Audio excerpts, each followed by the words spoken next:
Totalitarian, Part 2. 15. Dreams. Dazed, empty and tired, Harper awoke with a feeling of death, in a place where time and space didn't exist. He looked at thick clouds likening the place to heaven, but everyone had left in a hurry. He tried to focus on anything he could, but it was near impossible. All he could do was wait. At an indistinguishable amount of time, things changed.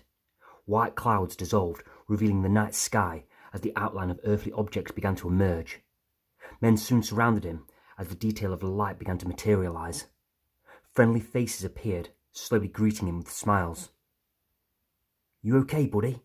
said Leach in a caring voice. He stood next to Walker and a military doctor who all looked down at him in bed. "What happened?" said Harper weakly. "Hospital happened. You took a beating, mate," said Leach. "The boxing match. How do I look?" "Probably as good as you feel," said Walker. "Amazing then," said Harper, his grin turning to a grimace through the pain. "Is Bestower okay?" asked Harper, joking, making his friend smile. "He's fine, just fine. Nice to see your ego still intact," said Leach. There was a moment's pause in conversation as the doctor took Harper's pulse with his stethoscope. "What did happen to Bestower? Did he get a good beating?" asked Harper. Leach and Walker raised eyebrows at each other. "Not exactly," said Walker. "If anything, Jones has taken a liking to him." "The crazy corporal," said Harper. "You still have your memory then," said Walker. "Makes sense, I suppose," said Harper. "How's that?" said Leach. "They're both psychopaths." "True. It's good to see you awake. 2 days is a long time." "I've been out for 2 days," said Harper, louder, his voice and energy coming back a little. "Yep, well, in and out. And we need to be off. We got to attend class," said Leach, grabbing his jacket from beside the chair. "So, what do I do?" "Rest," said the doctor, packing away his own things on the empty bed beside them. "You'll be all right in a few days. We'll bring you some meals." Leach and Walker said their goodbyes and left with the doctor. "Great," said Harper to himself as the doctor closed the door. As the hours passed, Harper got bored. He gritted his teeth and peered around the room. He was in a mysterious-looking wood cabin, but couldn't see it properly. He could hardly move his neck. He pushed against the bed, struggling to sit up with every muscle feeling sore. He managed to slowly sit on the side of the bed, putting down his bare feet upon the oak wood floor. He stood up, putting his hand on the bedside to steady himself. As he stood, he realized how bad he was hurt. Like hearing the official death toll of a disaster, much worse than previously thought. His back ached, his jaw was stiff, feeling like it could break if he opened his mouth. His legs burned as he took them first steps, seeing his surroundings for the first time. There was 2 other beds in the cabin, all in a row. His was closest to the front door. To the left, by the door, was a cabinet. It had a glass window that needed wiping. It was full of dust, and inside was old books in which he didn't take much notice in. The cabin was well lit, light coming in from 2 windows, and the windows looked so thin. There was no light switches or bulbs, just candles on the bedside desks and drawers. If it wasn't for his digital watch, he could have been a century back in time. He continued his walk to the back of the cabin, avoiding the stiles of steps that gave him the most pain, holding onto the metal bed frames to help. He was at the back door, and it creaked as he opened it, and he stepped out onto the cabin's porch. He was surrounded by forest. It was so dense with trees, he could barely see 10 meters ahead before it became too dark. As he looked deeper into the forest, something caught his eye. It seemed to shine. He moved forward, trying to get a better view. The glimmer grew and split into 2, seemingly watching him, meeting his stare. Was someone there? He stared long and hard into the woods. He thought he saw a face in the darkness. He felt a little nervous and told himself it was his imagination, something to do with his head injuries. But as he walked back into the cabin, he couldn't help but feel he was being watched. Something or someone was out there. 16. Solitude. Harper lay in bed that night, trying not to move a muscle, as his mind tried to make sense of the last few days. He closed his eyes and tried to concentrate on anything but the military, but his mind waded back to painful thoughts. They hung there like a picture in a prison he couldn't escape. He became agitated with himself and decided to get up and light the bedside candle. He looked through the drawers. All were empty except the bottom one. In there was an old pistol looking like an antique. He didn't move it. As the light flickered, the book cabinet by the door caught his eye. He stood up feeling stiff and walked carefully towards it. He tried to look through the dusty glass but couldn't see much, so he opened the glass door. He looked at old, tattered green and brown books, trying to read the titles on their spines. The writing had mostly faded, but on one it stood out strangely. The book was clean and black, looking like a hole in the bookshelf. It had gold writing down the spine. As he read it, he thought he must be misreading it. He reached in and took the book off the shelf and looked at its front cover. He hadn't misread anything. It read, Eugenics. As Harper looked at the cover in the candlelight, he felt uneasy. It began to rain, and he listened to the raindrops on the roof of the cabin. A wind blew against the thin window, making it rattle. Then came a distant rumble of thunder. He didn't know much about eugenics, but what he did know, he didn't like. Then he heard a creak outside, something unnatural.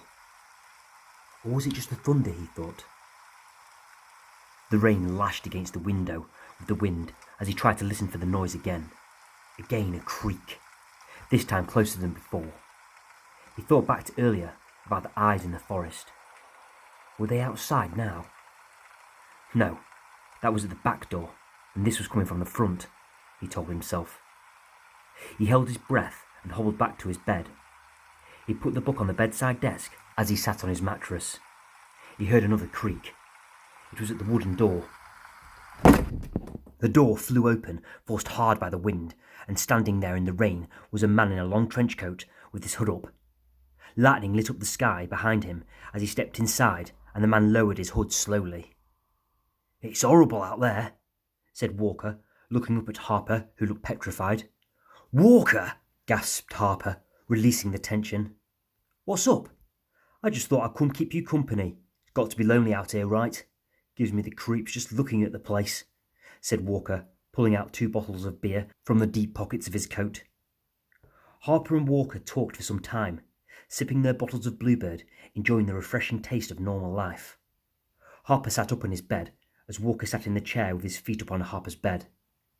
The conversation wasn't about much, but Harper enjoyed being able to talk freely with someone. Conversation with anyone after a day of solitude was much welcome, especially when they brought bottles of Bluebird beer. With the small talk dead and the beers finished, Harper decided to talk more meaningfully. "Why the army?" asked Harper. The question was out of tune with the rest of conversation, but Walker had hardly noticed. "Why join?" "Yeah. Dunno, really. I guess the usual. I want to see the world. I guess I wanted to be someone, to be where it mattered, you know. See, at school I got bullied, and I got thinking, what's the manliest thing I can do? And the answer I came to was the army. I wanted respect." "Did it work?" asked Harper with a smile, knowing the answer. "No, I found myself being bullied again, being pushed around. Spent most of my time naked in basic training." Walker laughed a little, but Harper could tell it was fake, full of a pain as he stared at the ground. "It was the same thing all over again, only different faces. I soon realised it's not changing what I'm doing that matters. I had to change who I am. I had to become stronger," Walker said, staring down with a frown. "A rebirth?" asked Harper. "Kind of. Sometimes we have to change," said Walker with honesty. Harper realised the conversation had got a little deep, feeling like he needed another beer. "So the naked thing, they touch you?" said Harper, trying to raise the mood with a joke. "It was just practical jokes. It wasn't that bad, really." They both laughed. "What about you?" said Walker. "The army?" "Yeah. Nothing was exciting. I finished college and began selling trainers, but after a month I had an epiphany. The next stop was the careers office. I heard the army was looking for a lot more men, and it seemed like the answer at the time. An escape, I guess, really. Escape your life. To change who you are, said Walker. Not like that. I wasn't trying to escape my life as such, but I was trying to escape the world where nothing was happening. Escape a world where a celebrity's breasts are more important than the famine or the war in South Africa. I wanted to taste life, said Harper. Well, I'm guessing it worked out pretty good for you then, said Walker, with a strange smile, leaning closer to Harper. What do you mean? Said Harper. Walker's boyish look had faded away, and a more serious man now looked into Harper's eyes. Walker's face was now nearer to the candle, and the flame lit him up hauntingly. Did you discover you could kill a man more easily than the rest? After that first kill, you woke up like nothing had happened, while the rest seemed changed. That's why we're here. That's why they picked us. How many you killed? Harper looked at Walker, wondering what had happened to the kind young man he thought he knew. He hated the way he spoke, like he knew him more than he knew himself. The silence was painful, and the tension was obvious. Then a noise came from the back door, and changed tension to apprehension. A scratching. They slowly looked. What's that? Said Walker. Harper got up off the bed, and carefully made his way to the end of the cabin. The scratching continued, bravely fueled by anger from what Walker had said, made him approach the door with more confidence. He placed his hand on the metal handle and pulled down and opened the door. He was hit in the face by wind and rain. He looked down, and there was a scraggy wet dog. It shivered, and he was soaking wet, and looked at Harper with pleading eyes, with his ears hanging low. He was knee-height, with thick brown fur. I knew I saw something in the woods today. Should I let him in? Said Harper, with the dog still looking with big sad eyes. Up to you. But he stinks, said Walker, looking at the mutt with disgust. Harper opened the door, and the dog skipped in and jumped onto Harper's bed, then quickly lied down. Harper stared at the trail of water he left. I think you've made a friend, said Walker with a smile. Confident, I'll give him that, said Harper, walking back to the bed. Harper lay down with his legs against the dog, feeling the dampness of his fur. Why are we here? Back in England, I mean, said Harper, getting back on topic. Walker's face tensed a little, looking deep in thought. In class, we keep getting told about our rightful place, about a natural order, how we're supposed to be the answer to the so-called solution. I don't really understand it, do you? Said Walker. Harper looked at the black book on the bedside table and looked at the title. No, I don't. Later Walker was gone, and Harper lay on his bed with his new friend, playing over thoughts that wouldn't go away. In the past, he had wondered where the natives had gone. Did diversity mean the country was selling a soul? The answer he came to was no. Harper remembered a lad who lived on the army barracks. One night he was walking through the town trying to get home, when a group of youths with different melanin levels stabbed him to death. The police investigation couldn't find a motive, so the newspapers labelled it a hate crime, a racial attack. It was a hate crime, by youths whose mind had never been nurtured. Ignorance had led to fear that made them lash out at a poor boy in the early hours of a cold December morning. It was stupidity. More random killings took place that winter, spread by fear in the media. Soon after, political characters were offering answers. Society had felt strong again, but had become vulnerable, forgetting the importance of communication and understanding. It didn't take long to make a country angry, to make it hate. But instead of using knives, they used pens at the ballot box, voting for a man who promised to protect them from the fear he had given them. 17. Dog. A week later, Harper was nearly at full strength. The bruising had almost gone with the embarrassment. He sat on his bed with a plate of mashed potato, sausages and gravy, and looked into the eyes of the dog that watched in amazement. Harper picked up a sausage and watched gravy drop from it back onto the plate. He also watched drool drip onto his bedsheets.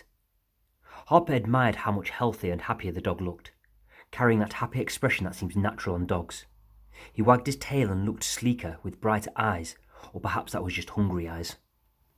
I don't know why I do this, said Harper with a smile. The dog's head tilted to one side, fixated. Harper reached out, and the dog politely waited for the sausage to reach his lips, which he gently took. As Harper took another sausage, the dog's eyes fixated again, as he licked gravy from his lips. Oh no, this one's definitely mine, said Harper, taking a bite of juicy meat. Here, have some mash, said Harper, holding the plate up to the dog's face. The dog sniffed with disgust, then turned away. Have some anyway, said Harper, pushing the plate into his nose, leaving mash on his nostrils. Harper laughed as the dog struggled to lick the food from his face. Then a loud bang and a knock came from the cabin's front door. Harper, you there? It was Corporal Jones. The dog's ears stood to attention, and he scurried out the back door, into the woods.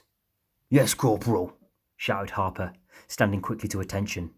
Jones walked in the front door, with his usual annoyed persona. How are you feeling today? Said Jones, inspecting the cabin with beady eyes. Much better. You feel ready to start training tomorrow? You've missed way too much already. Yes, Corporal.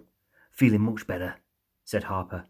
After a quick inspection, Jones looked at Harper from the front door of the cabin and held a stare and a slight nod of the head. He then sniffed and screwed up his face. Harper, take a shower. Smells like a stray dog in here. Yes, Corporal, said Harper, trying not to smile as Jones slammed the door. Harper lay in bed that night, and the room was almost blue from the moonlight in the window. He contemplated tomorrow. He had heard some of the training drills through the week. He had heard the beastings and the shouting. Somehow it had been comforting. He felt like he had been in a bubble, but could still hear the noise and feel a strange atmosphere, a peculiarity that hadn't affected him.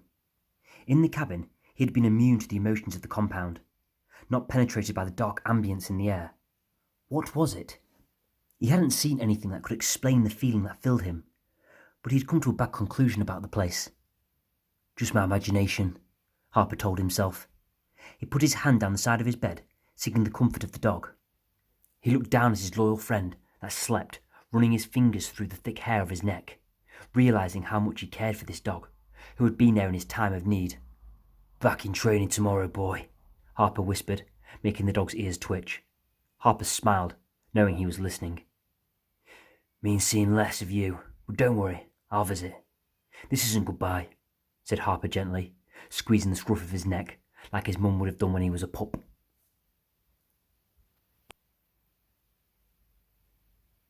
18. Awakening. Harper awoke the next day to the sound of laughter coming from the courtyard. He didn't open his eyes. He didn't want to get up, but he knew he had to. It seemed unusually light. He shut them hard as the unpleasant laughter grew louder. Christ, he whispered to himself. Then he heard a yelp of a dog and awoke instantly. He jumped out of bed and looked at the cabin door that was open, and his fears were confirmed. In the distance past the courtyard, he could see 5 men that surrounded his dog, that lay on the ground, belly up, looking hurt. He could see Bestower with his chest out, shuddering and laughing. A deep laugh that rode easily on the cold morning air. Harper watched for a few more seconds, watching another man stamp on the dog's hind legs. Harper felt sorrow take over his body, an emotion he had almost forgotten. It hurt. He held in the pain and waited for rage to take over. He allowed it to fill his body and brain, clearing his mind. He knew exactly what to do. He jumped over his bed, confirming he was fit again. In one leap, rushing towards his bedside desk, he pulled out the bottom drawer, almost breaking it, and took out the old pistol. He paused and took a deep breath, then jumped back across the bed and headed out the cabin. Harper walked topless. His pyjama bottoms dangled at his bare feet, and he held the pistol upright to the sky. His skin was pale from days in the cabin. He walked barefooted across the damp grass. The sky was clear, and the morning air was turning wintry. They hadn't noticed Harper as they laughed at the crippled dog who whimpered. "Get away from him," said Harper with a seriousness not often heard as he pointed the pistol at the circle of men. Their faces dropped when they saw his eyes. "What the hell are you doing?" said one man, stepping back, holding his hands in the air. "What the hell are you doing?" shouted Harper, pointing the gun with extra conviction. The men almost lined up, and Bestower stood at the end of the line. All of them stepped back slowly. "It's just a dog," said a small, nasty-looking man. That dog has more of a right to life than you sick freaks, said Harper, taking a moment to look at the injured friend. The dog whimpered at Harper, wanting his friend to save him. What's this? Said Bestower, his voice stern and still, taking a step closer to Harper. You're away a week, and you're a changed man. Done some soul-searching, have you? Said Bestower, putting his hands on his hips and giving Harper a cold stare. Saving this dog won't bring back all them people, Harper. I know what they called you in South Africa, said Bestower, glaring. All those men. Women, said Bestower, stepping closer. Don't, said Harper, as the gun began to shake in his hands. Bestower started extracting life. Children, said Bestower disturbingly. Harper was aware of his finger on the trigger. It seemed lighter, and his finger seemed stronger. You don't know anything about me, and if you take another step, I swear I'll shoot out your brains, said Harper. Everything was silent, as the rest of the regiment had gathered around the two men. The only sound was the soft whimper of the dog, unable to move. The moment seemed to last forever. Corporal Jones appeared from seemingly nowhere, pushing through the crowd, interrupting everything but the glare. What the hell's going on? What you doing? Shouted Jones, looking at the pistol in Harper's hand.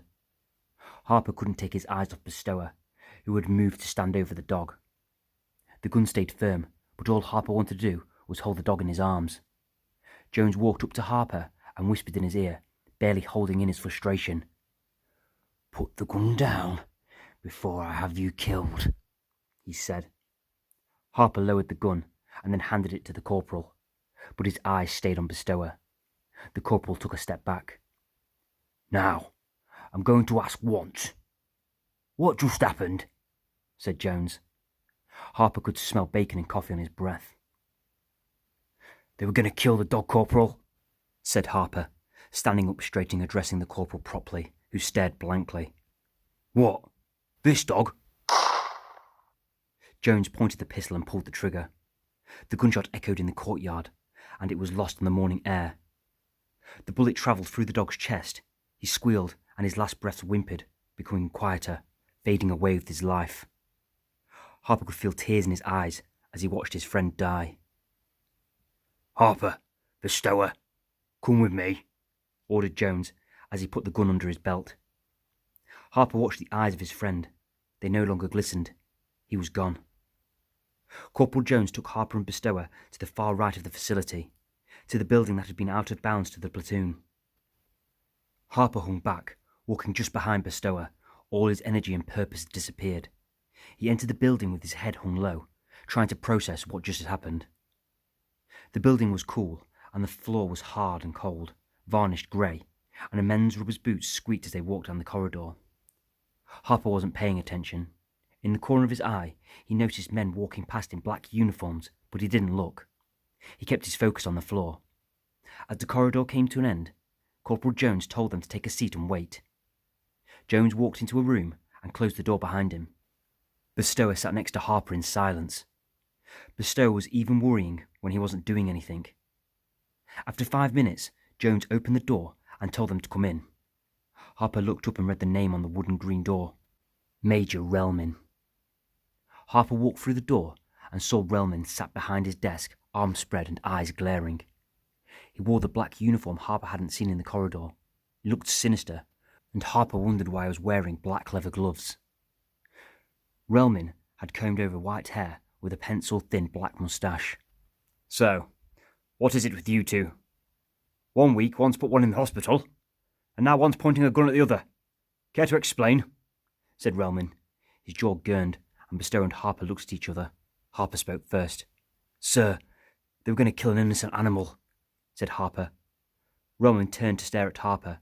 He took a deep breath through his nose and looked at his desk. I wouldn't care if it was your mother, Harper, but a dog. Listen here, things change, said Relman, pointing. We're a unit with a massive responsibility. Them days in that cabin care, they went a holiday. Fall in line, Harper. Do you understand? Said Relman. Corporal Jones, Harper's obviously fell behind. I think some private lessons might do him well." "Yes, sir," said Jones, saluting Relman. Corporal Jones ushered Harper out the office and led him down the corridor. As Harper walked away, Jones grabbed his arm. "Where do you think you're going?" said Jones. Harper looked into Jones's blue eyes and feared the worst. From seemingly nowhere, a second man dressed in that black uniform appeared and took his other arm. Harper was marched down another long corridor. At the bottom, they walked through some double doors and entered an octagon room. The floor was soil. The only light came from a bulb poking out the walls. The walls were old brick in shades of orange and red. The room looked unnatural. There were 7 walls, and on each was a heavy iron door numbered 1 to 7. The numbers were painted on in white paint that had dripped down as it dried. All the iron doors were closed, but one directly in front of him. The room's purpose was obvious. It was a prison. He was marched to the open door. Stood there, in the centre of the cell, were 2 other men in that black uniform. It had become a nightmare. It felt unreal as Harper looked at the truncheons they gripped. What made it more disturbing were the black gas masks they wore. It felt like a horror film. Harper closed his eyes and felt the 2 men release their grip and waited for the horror to begin. 19. Brainwash. Harper had taken the beating of his life. It was torture. When the rough satchel bag had been put over his head and the rope was tied, Harper had turned off. He felt their batons smash into his ribs. He felt knuckles on his spine and leather in his stomach. The reflex fetal position had happened as he had tried to protect his vital organs. For an hour, the men in gas masks abused Harper's helpless body. With every impact, another brick was placed in his mind, and he had created his own fortress, one that wouldn't let anybody in or out. Now Harper sat in a soft chair in a cinema room with the rest of the men, back in training, watching flashing lights on the screen but not hearing its message. He was numb. It didn't matter if it was morning, day or night. He was impenetrable, and nothing felt real. He could hear the music and the hypnotic voice from the propaganda film titled Rightful Place, but he didn't care. The men surrounding stared in wonder. The film promised so much. Their eyes glistened as they absorbed its essence. Words like superiority became tangible. Marinated with patriotism, they became tasteful and poetic. The future was being created, painted in brilliant colour, and they stared at it like an art enthusiast staring at a Da Vinci. But Harper couldn't. He had no emotions left. For 2 weeks Harper went from class to class. He didn't speak and walked like a ghost, hardly noticed. His body slowly repaired. Old friends Leach and Walker had fallen in line. They had become a part of the regiment, taken by promises of a brighter future. Harper sat alone one day in the canteen, overhearing the men talking about how history will honour us as heroes and how it will change everything. These words fluttered around the rooms and halls of the compound. Some feeling of importance had taken hold. History was taking place, and the excitement gripped all but one: Harper. 20. A century circle. 2 weeks passed, and above the courtyard, black clouds looked like coal in the sky. But compared with what stood below, they were simply shades of grey. The regiment stood in sinister glory. The uniform, black as night, it echoed something of darker days 100 years ago. Harper thought he could be in a black and white movie. Everything from the ground to the sky was lifeless. All colour had been drained away. Corporal Jones stepped in front of the men he had created and addressed them with a pride. "Men, you are the elite. England's elite. The EE. Your time is nigh. The hour is upon us. Do you understand?" shouted Jones on the parade square. "Yes, Corporal!" shouted the soldiers in perfect unison, like a well-oiled machine. "It's time to practice what we have preached. Fall out!" shouted Jones. Rain began to fall and the men stamped to their feet. Harper managed to peer up at Jones and shuddered at the stone-like expression on his face. Harper knew dread was about to unfold. They marched out the gates of the compound towards the black military vans that awaited them on the road. One by one they loaded up and waited for the engines to start. The vehicles moved, and the men waited patiently to take their turn in destiny, to do what they had been taught.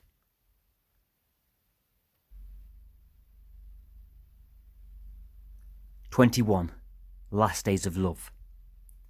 Under the evening sky, Iram and Florence laid on the soft grass in their school gardens. The sky was shades of peach, and the clouds were like strips of candy floss caressing the heavens. Petals of blues and vibrant reds and yellows surrounded them in flower beds. The grass felt like a thick carpet, almost warm in its lusciousness, caressing their backs. Florence's head laid on Iram's chest, her blonde hair like a pillow that ran down her white blouse towards her nubile breasts. One of Iram's hands rested there, and the other locked fingers with the girl he loved as they both smiled and waited for the stars to appear. "How long will you love me?" asked Florence, putting her hand under Iram's t-shirt, gazing at the setting sun. "Forever," said Iram gently, running his fingers down her arm. "Forever?" questioned Florence. "Forever," confirmed Iram. He sat up, then climbed on top of her, looking down into her blue eyes, holding her wrist slightly above her head, then kissed her softly on the lips. With her eyes shut, he stretched out in front of him. Amongst the colourful flowers was one that caught his eye, a beautiful red carnation. He picked it up from the flower bed and then brushed it against Florence's cheek, twirling it in his fingers against her ear. Sensual shivers ran down her back, making her bite her lip. The sensation was new, and took her breath away. Iram lowered his head and brushed his cheek against hers, then whispered, "I love you so much." A wave of pleasure ran through her young body as she ran her fingers through his hair. "Good," she whispered, pulling his head down and pressing her lips against his. Passionately they kissed, with running hands and fingers. Then suddenly Florence stopped. "What if—" Iram placed his finger on her lips and silenced her. "Nothing will ever stop me loving you," said Iram. Florence wrapped her arms around his neck, and they kissed passionately. Unknowing to them, everything was about to change.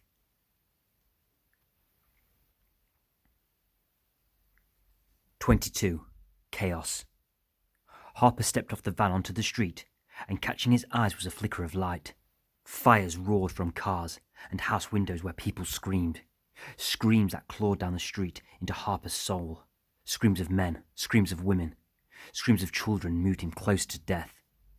Atrocity surrounded him, happening in agonizing slow motion, witnessing terror at every point and every angle. Batons beat faces that seemed to tear apart in agony. Suffocating misery could almost be tasted in the air as lives were destroyed. Families sprinted and limbs flailed everywhere, and everything was out of control. He watched broken glass crush under the feet of their dreams. As Harper presumed, his regiment was the face of evil. He couldn't move. It was like time was frozen, stuck in its most terrible form. He saw Bestower stood at the other side of the street, reveling in the mayhem. He watched him approach a man trying to shield his wife and his son. The sheer size of himself filled him with a vicious confidence. "Please, no," pleaded the man. Bestower didn't care. He pushed the man in the chest, then reached out and pulled the woman's hair. She clung desperately to her husband, but Bestower effortlessly threw her to the floor. He began to laugh, and the man looked up with teary eyes. "Huh! You gonna let me treat your woman like that?" said Bestower, glaring. His face darkened as he blocked out the sun, and the man held onto his son's hand. "Please, why do you do this?" Bestower stepped back and frowned at the man, then spoke. "Look at you, pleading innocence, or is it ignorance? I always forget," said Bestower with a disdain. "Do you even know what I'm saying? Do you understand? God, you stink. How much aftershave you put on?" said Bestower, taking a step closer and lowering his head down to the man's eye level.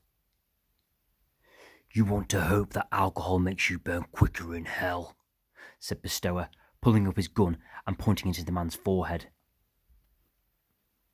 You're not even worth the lead in this bullet," said Bestower, then shooting the man. His head jolted back, and his body was dragged to the floor by death. The little boy squealed and fell down to his dad's head. "Papa! Papa!" He screamed as blood began to drip out the hole in his head and moved towards the gutter. "But I've got a job to do," smiled Bestower. A group of EE members gathered around him and began to laugh. One EE guard looked at a man running in terror across the street. He pulled up his rifle and pulled the trigger, turning him into a lifeless corpse. "Just working, right?" he laughed. More laughs echoed as death seeped into the horror on the streets with gunshots. The streets were almost empty as EE guards continued to break windows, destroy cars, and start fires that roared from buildings with screams. One family froze in fear as a man held his little daughter's hand and his wife by his side. Bestower and about 6 EE guards closed in on them as they stood on the road shaking. "I don't understand. We have lived here for years, all my life. What did we do?" quivered the man with blonde hair and blue eyes that grew bigger as Bestower moved closer. "You take from the hand that is tired of giving," shouted Bestower as his comrades laughed. You don't have a heart," said the blue-eyed man, hardly heard in the screams and laughter of the fire. Bestower seemed to grow, larger and more menacing as he breathed in deeply. He looked down at the family, who looked up at him with the fire burning behind him. "My heart is this nation, and I am also the doctor," said Bestower, lashing his baton across the man's jaw, breaking it. He was knocked out clean and fell to the roadside as his wife screamed. She didn't comfort him. She didn't dare move. Mascara ran down her face with tears running into her red lips. She quivered, unsure of everything, staring at the ground. Well, aren't you a pretty one?" said Bestower, putting his baton under her chin and lifting it. He turned towards 2 men and gave them the nod. "Have fun, boys," said Bestower.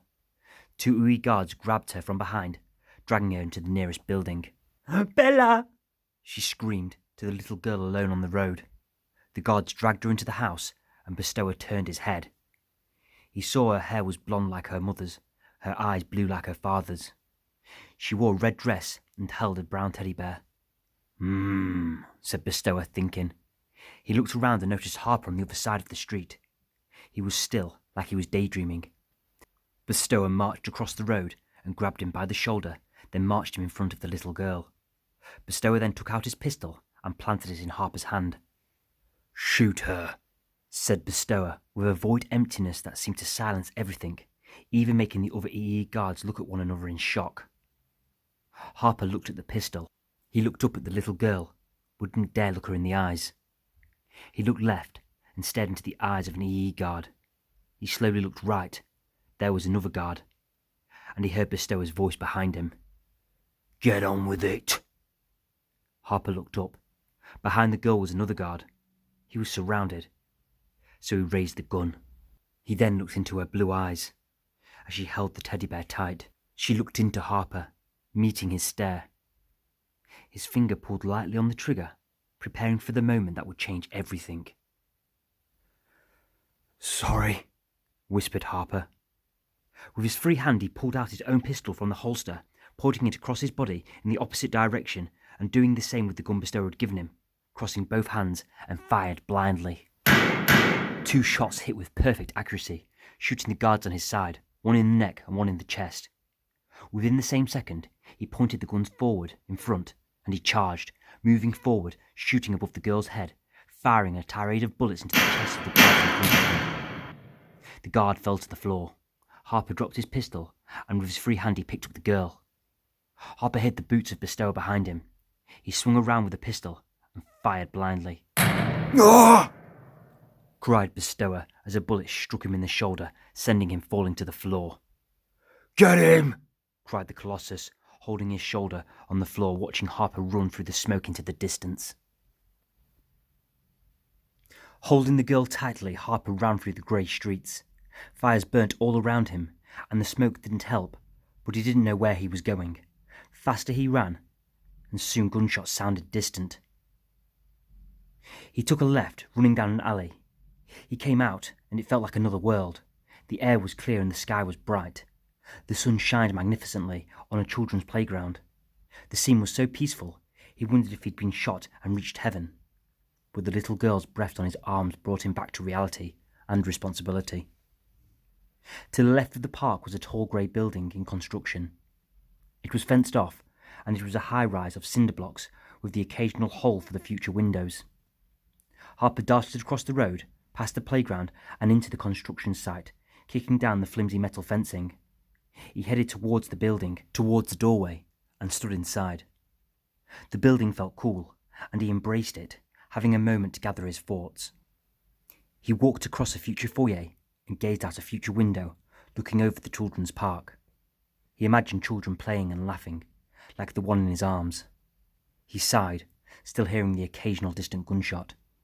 It killed his daydream, and he wondered if those gunshots were the ones that killed the girl's parents. Exhausted, Harper began to make his way up the stairs of the building. Perhaps it was the weight of the girl, he thought, not knowing if that was the physical weight or the emotional one. When he reached the 4th floor, he walked away from the stairwell, looking down a concrete corridor. He saw empty rooms on either side and made his way to the bottom.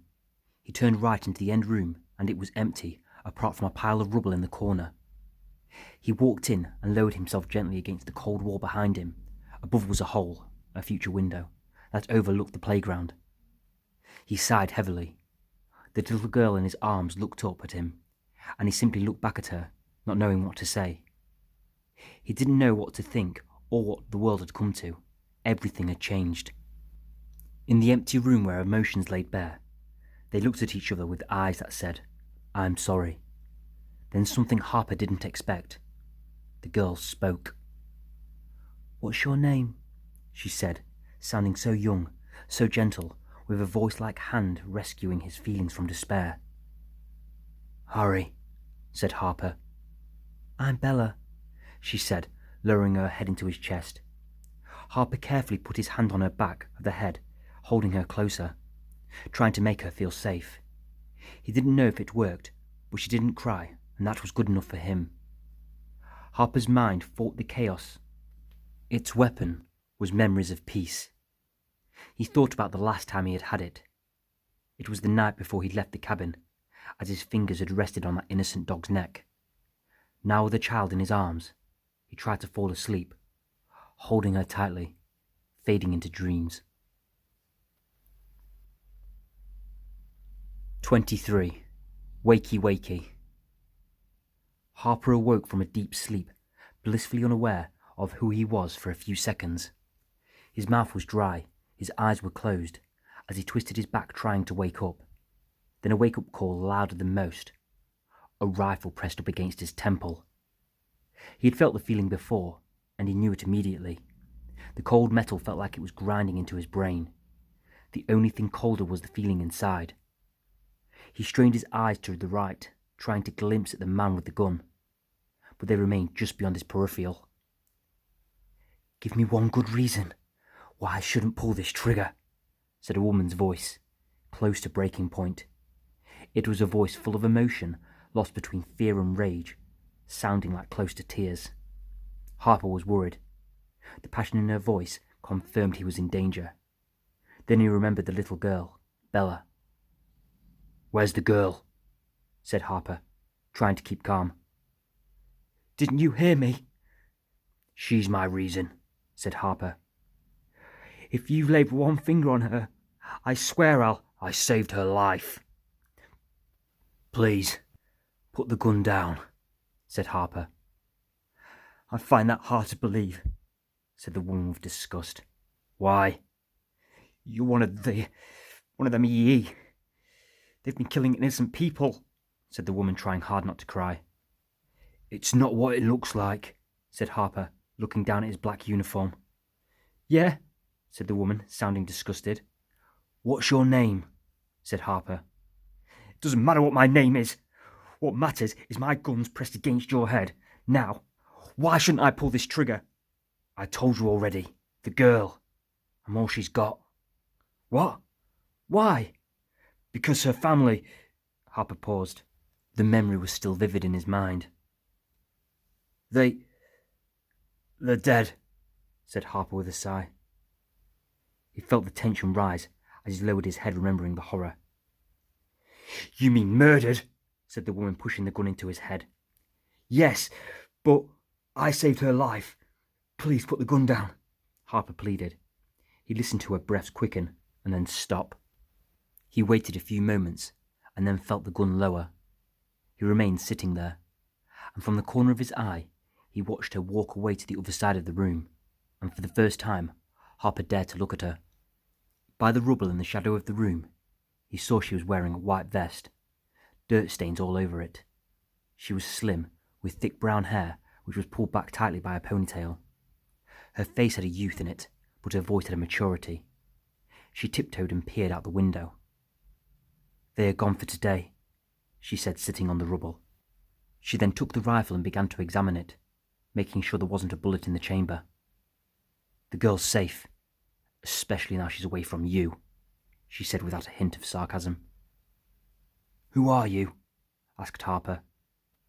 She looked up and her brown eyes seemed to glimmer.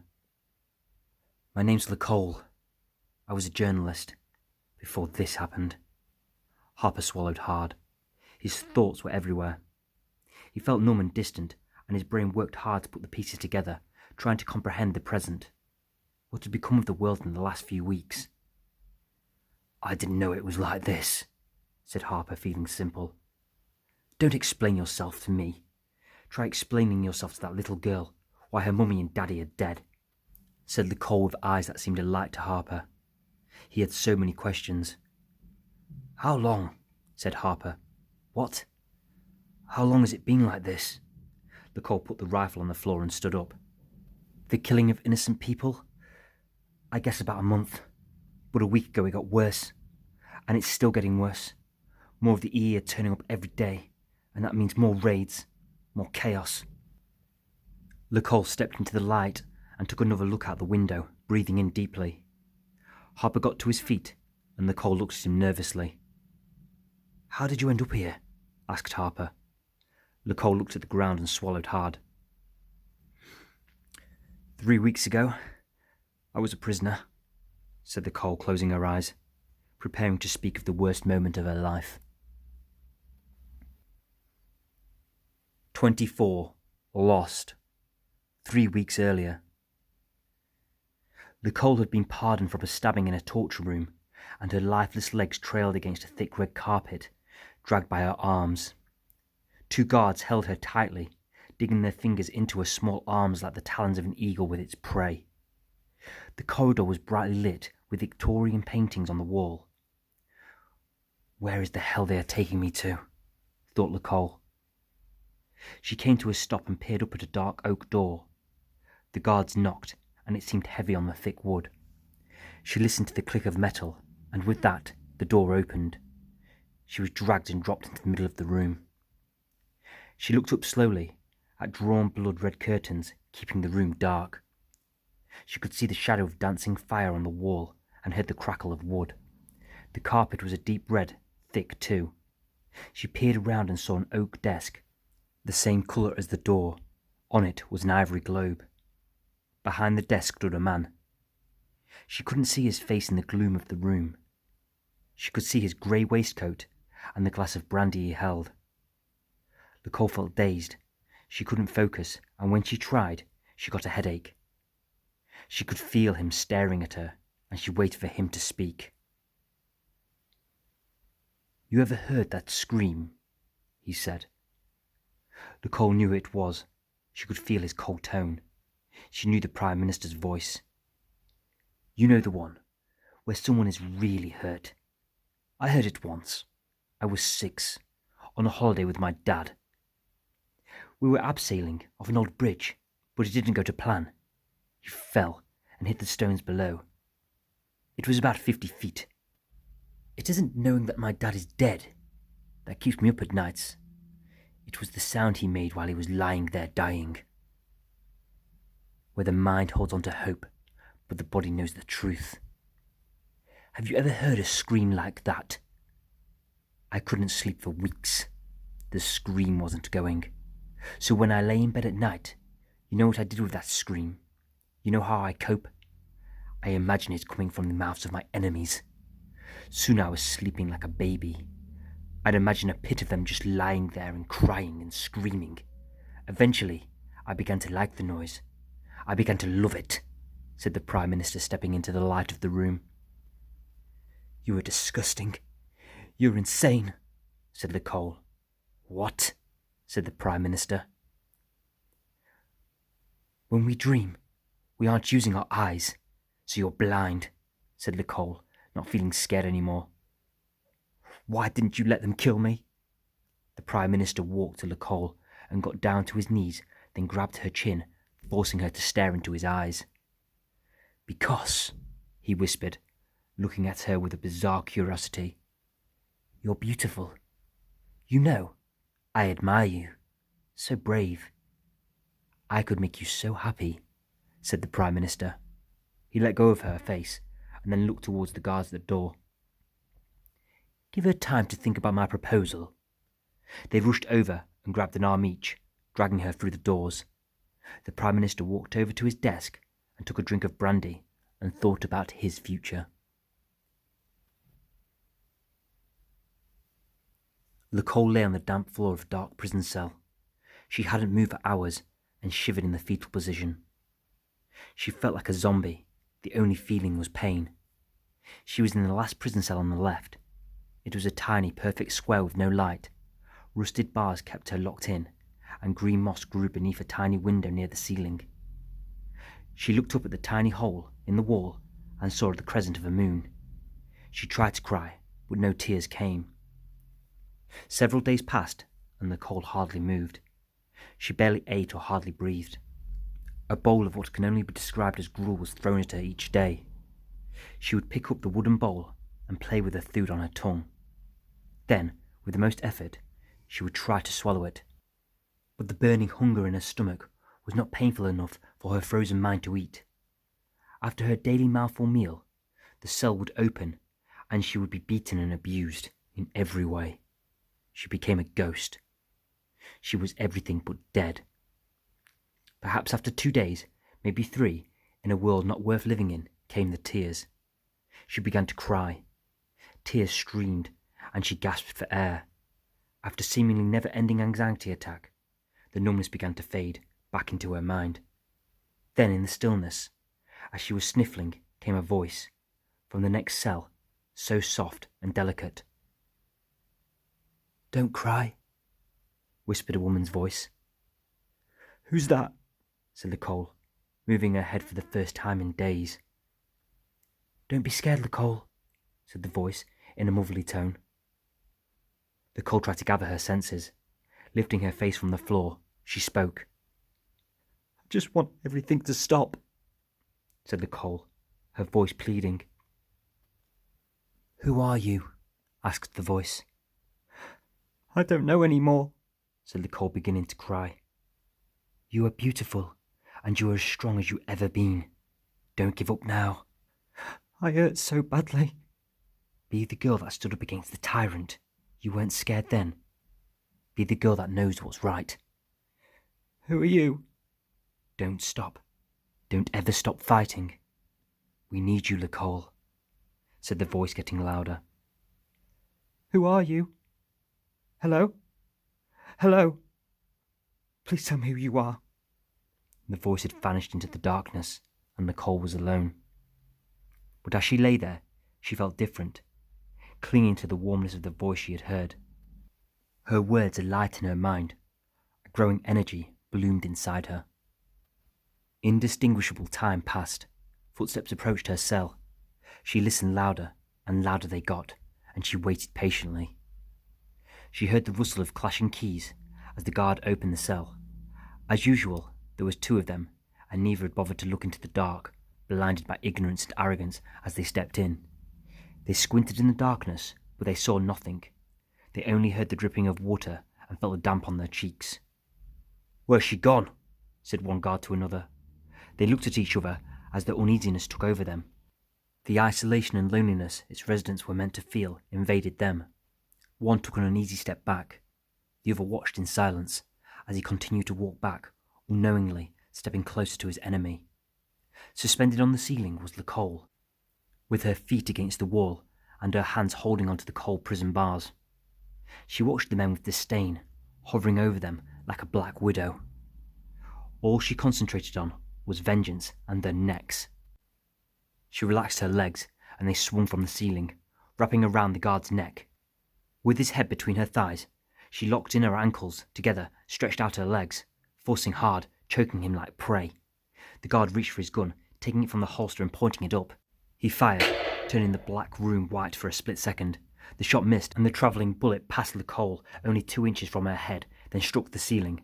A brick fell to the ground. As the guard prepared to take another shot, Lacole snatched the gun from his hand. Off balance, only holding onto the iron bars above her with one hand, she pointed the gun back into the dark and fired. She heard the thud of a second guard's body hit the ground. As the guard between her legs clawed at Lacole's body, she let go of the gun. She took hold of the iron bars above her head and again locked her legs even tighter. There was almost a silence in the cell. She tightened again, and his face turned blue. So deeply she could almost see him in the dark.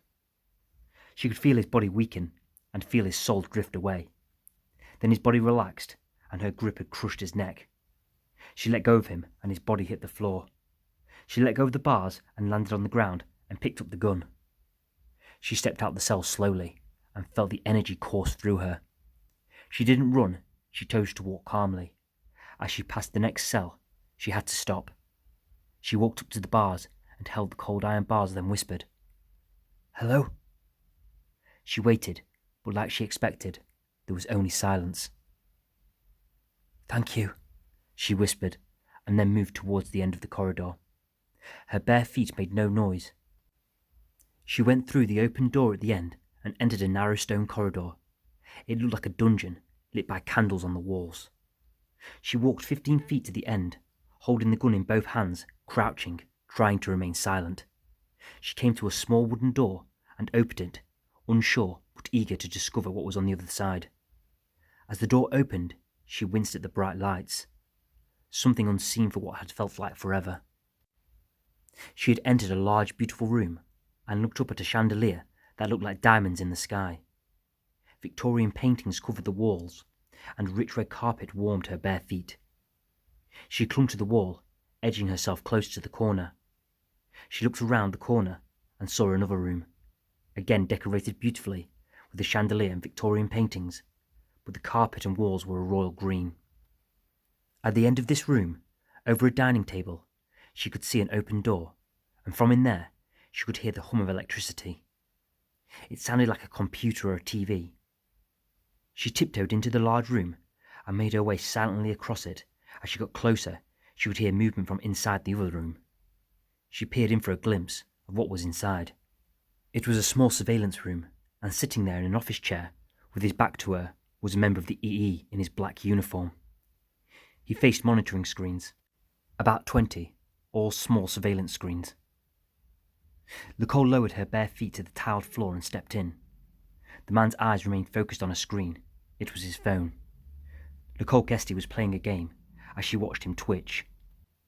She took another step and burrowed her eyes into the back of his head.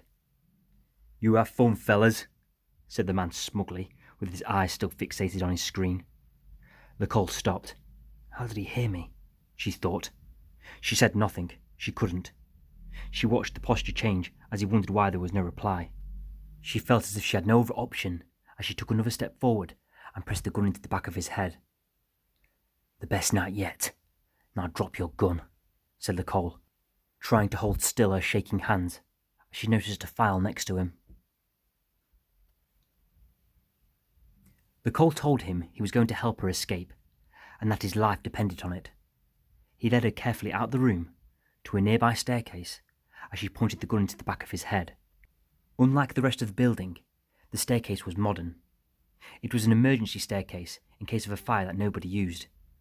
They went down 2 floors, and then he turned back into the main building. Lacole questioned why he wasn't taking her to the bottom, and he told her it would be guarded on the outside. So they turned back into the glorious Victorian decor. They walked a polished oak floor corridor to a room at the end, avoiding detection. They entered a little room, an office with a desk and a bookshelf covering the entire west wall. Behind the desk was a small window. The guard reached into his pocket and pulled out a huge set of old long keys. He unlocked the window and opened it, revealing the night sky, and told her she could jump from here and avoid detection. She told him to move away from the window and face the door. "Turn around, and you're dead," said Lacole, still pointing the gun. The man nodded, and she put the gun in her waistband and climbed upon the window ledge. She went out feet first and hung herself out. She took a deep breath, then looked at the stars above, then at the grass below. She closed her eyes and braced herself for the fall. She hit the floor hard and her knees gave way and her shoulder took a hit, but it was a relief when she discovered she could still stand. She stretched and revealed to herself that the shoulder was okay, and then she looked at the city lights behind her. She was in the capital. She ran to a nearby hedge and hid, looking around for anybody. The coast was clear and the streets were deserted. She ran into the safety of the city, freedom propelling her every step. She prevented herself from looking back. She knew where she was as she ran by the river. She had been a prisoner in the heart of the nation, Westminster.